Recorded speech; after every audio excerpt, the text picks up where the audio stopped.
Think South Korea, and what pops into your mind? Perhaps it's BTS, K-pop, a country with a rich and fascinating culture, a technological powerhouse, or a modern economic force in Asia. It's incredible how Korea has transformed itself into a global influencer, capturing the hearts of young people, from Gen Z to millennials. Rewind to the 1990s when Hollywood dominated the global pop culture scene, and the world only knew a handful of American actors and artists. Fast forward to today, and the Korean wave has changed everything. It's not just about pop culture. Korea is also a major player in the global electronic device market. Chances are, you've got at least a couple of Korean products in your home, and the device you're using to watch this might be one of them. From an outsider's perspective, South Korea appears highly advanced, capitalizing on its strengths and advantages. But every rose has its thorns. Behind the shiny facade lies a surprising dark side. Worker exploitation, gender inequality, discrimination, bullying, and a crushing social pressure contributing to alarmingly high suicide rates. Yet, you can't understand the present without delving into the past. South Korea's journey from a struggling nation to a global player in less than a decade is a story worth exploring. So, let's rewind the clock and discover where it all began. Picture this. 1950 to 1953, the Korean War wreaks havoc, leaving the once vibrant Korean peninsula in ruins. Now, zoom in on South Korea. Devastation is an understatement. The aftermath of the war is like a scene from a post-apocalyptic movie. The war didn't just play rough.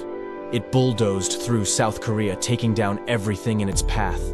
Roads, bridges, factories smashed, shattered, gone. The economy, a complete wreck. Imagine factories reduced to rubble, crops scorched, and livestock wiped out. Unemployment and poverty skyrocketing. The once mighty one, now struggling to keep its value against the tidal wave of inflation. But it doesn't end there. Millions of lives are upended, homes gone. Many are now refugees, crammed into overcrowded and unsanitary conditions. And the basics of life? Hard to come by. The war's left a trail of destruction, making it tough for people and goods to move, disrupting electricity, and pulling the rug out from under essential services. Food shortages? Oh, it's more than just shortages, it's a crisis. Starvation becomes a grim reality for many. It's a tough story, one that lingers long after the guns fall silent. The Korean War wasn't just a military clash. It was a wrecking ball that reshaped the entire landscape of South Korea, leaving scars that would take years, even decades, to heal.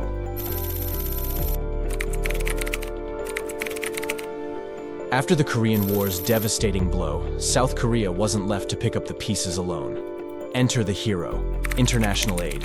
Billions of dollars poured in to kickstart South Korea's recovery, helping the nation rise from the ashes. But here's the twist. Government didn't just sit back and watch. They grabbed at the reins and steered their own destiny. In the swinging 60s and 70s, they rolled out a game-changing economic strategy.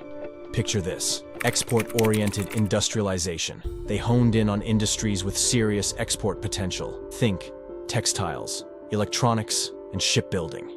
The government threw its weight behind these sectors, showering them with subsidies, loans, and tax breaks.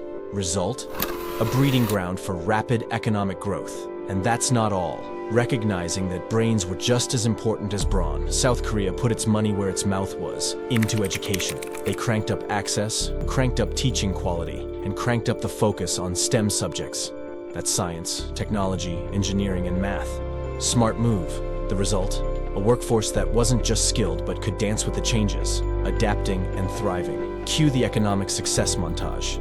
But the real showstopper? South Korea's love affair with tech. They didn't just ride the tech wave, they became the wave. Investing in research and development, they created an environment where innovation and entrepreneurship were the stars of the show. And voila, South Korea became a global player in the tech game. Semiconductors, telecommunications, electronics, you name it. The nation transformed into a tech powerhouse, all thanks to a strategic dance between smart policies, a savvy workforce, and an unbridled passion for staying on the cutting edge.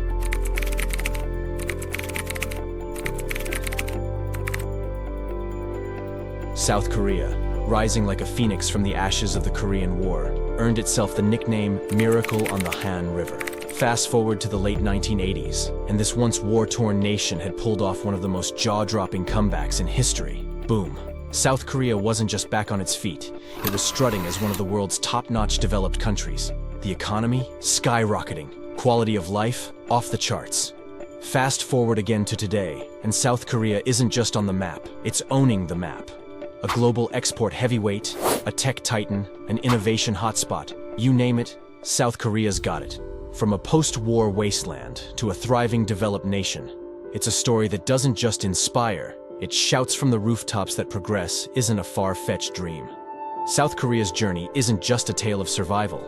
It's a blockbuster showcasing what happens when a nation throws strategic planning, a serious investment in education and technology, and a commitment to social progress into the mix. The miracle on the Han River isn't just history, it's a living, breathing testament to the power of transformation. And, oh boy, does it make you believe that the impossible is just a challenge waiting to be conquered. Remember the remarkable success story of South Korea we just discussed? Well, it turns out that the glittering facade comes with a hidden cost, and it's not a small one. Despite transforming into an economic juggernaut with global influence, a significant chunk of South Korean society bears the brunt. Picture this, an intense culture of hard work and achievement. Sounds impressive, right? It is, but it comes at a price. South Korea places enormous importance on conformity, academic excellence, and social standing. This creates a pressure cooker environment from the stringent education system to an almost obsessive pursuit of appearance and social status. The consequences? Skyrocketing rates of anxiety and depression. Now, let's talk about the workplace. Long hours, cutthroat competition, and a strict hierarchy. Welcome to the South Korean work culture. This unforgiving atmosphere often leads to burnout and exploitation, especially for those in lower positions. Ever heard of gapjil? It's the disturbing trend of bosses bullying their subordinates, resulting in a toxic work-life balance and serious mental distress. But wait, there's more. Gender inequality remains a stubborn issue, limiting opportunities for women both in the workplace and personal life. Bullying in schools is another dark chapter, fueled by the intense pressure to succeed. Victims often suffer emotional trauma and social isolation. All these factors boil down to a chilling reality. South Korea holds the highest suicide rate among developed countries. In 2021, it reached 25.8 deaths per 100,000 people, more than double the global average. Shockingly, suicide is the leading cause of death for those aged 10 to 39. Why is this happening? Well, the pressure cooker society, high social inequality, and limited access to mental health services are major players. The good news? The government is taking steps, investing in mental health facilities and making services more accessible. They're raising public awareness and implementing prevention programs. Despite these efforts, the battle is far from won. The suicide rate in South Korea remains stubbornly high. There's a pressing need to tackle the root causes: mental illness, societal pressure, and economic hardship. It's a complex challenge, but addressing it head-on is the only way to turn the tide. While South Korea has made remarkable strides in economic development and technological advancement, it's crucial to acknowledge and address these underlying societal issues to foster a more equitable, supportive, and mentally healthy society for all its citizens.